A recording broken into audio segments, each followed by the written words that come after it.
Welcome to the channel, and today we'll be focusing on a song that sees Eminem battle Slim Shady. And to be honest, the first time I listened to this song it was pretty much like watching a movie, and I could visualize Eminem's lyrics.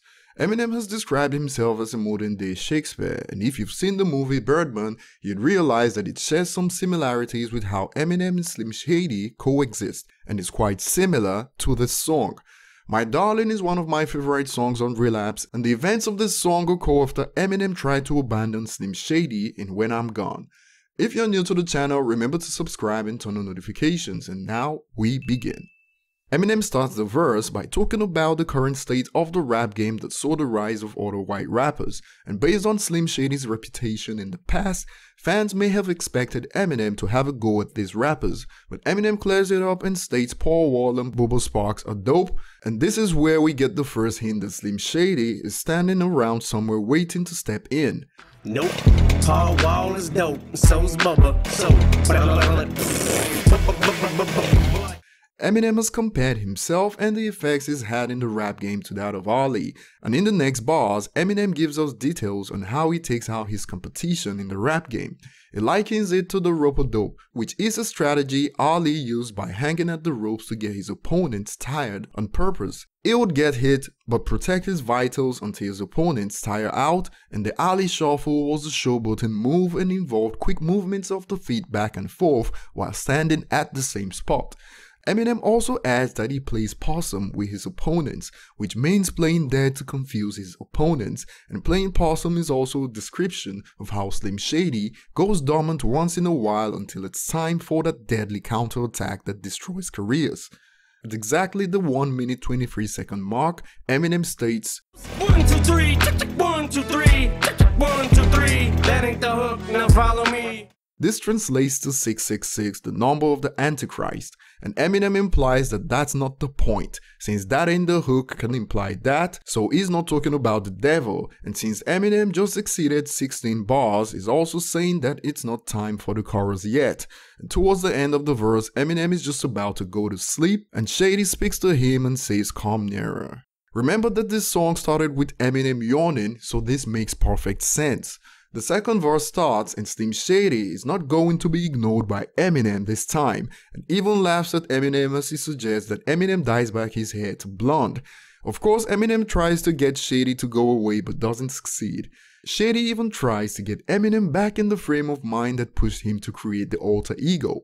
Think about your mother. Yeah, so what of her? Well, think about what she did to you and your little brother. These bad memories were responsible for Eminem's rage and gave birth to the Shady persona. Reminding him of the hardships was a tactic to get his state of mind to relapse and fuel his anger. And although Eminem thought he killed Shady at the end of Encore and in When I'm Gone, Shady tells Eminem that, No, I was playing possum, remember? I let you watch your little girls blossom. Now that Eminem's daughters are grown, Shady believes Eminem owes him, and it's time for Eminem to pay. I mean, Eminem blew up because of the Shady persona, so to Shady, it's only fair, and the verse ends with Shady growing stronger by the second as Eminem now sounds terrified. Shady now tells Eminem about the glory days they had together, fans screaming and all that, and states he's even got Dre on the phone, and Dre pretty much sides with Slim Shady on the phone call. Check this out, Slim, I gotta talk to you. I don't know, it just seems like ever since you got off your drugs, you became a lot softer. Eminem respects Dre's opinion in matters, but at this point, Shady is already messing with Eminem's mind, and the phone call is most likely all in his head, and notice how Dre even ends the call by telling Eminem to think about it and let him know what's up. Imagine telling an addict to go with his thoughts. You know what's gonna happen, they're gonna relapse, of course. Eminem tries to end it by murdering Slim Shady, but Shady is a spirit inside him and even laughs at Eminem's failed effort to silence him. In the next bars that follow, Eminem plays on the whole selling your soul to the devil, and Shady describes how he's done everything for Eminem up to this point in his career, and even adds a last touch to add insult to injury. Look at this house, look at these cars, they're so nice. Woo! The woo at the end of that bar gets me every time because it's mocking Eminem's desires at the beginning and shows how shallow he was when he was willing to do anything for a record deal. Of course, the cars now don't matter to Eminem, and Shady adds the woo to rub it in. Shady has already overcome Eminem at this point and moves on to state the price of fame, like losing his best friend, his wife, and becoming an addict who couldn't sleep without NyQuil.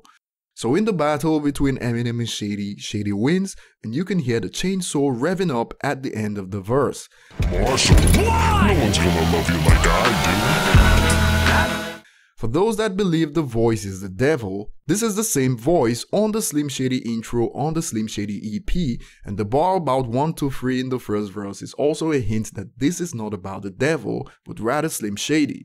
Songs like this may not be Eminem's most popular, but these are the songs that make him the greatest, and if you'd like to support the channel, consider donating to our PayPal at the link in the description. Thanks for watching, leave your thoughts below, and don't forget to subscribe if you enjoyed this.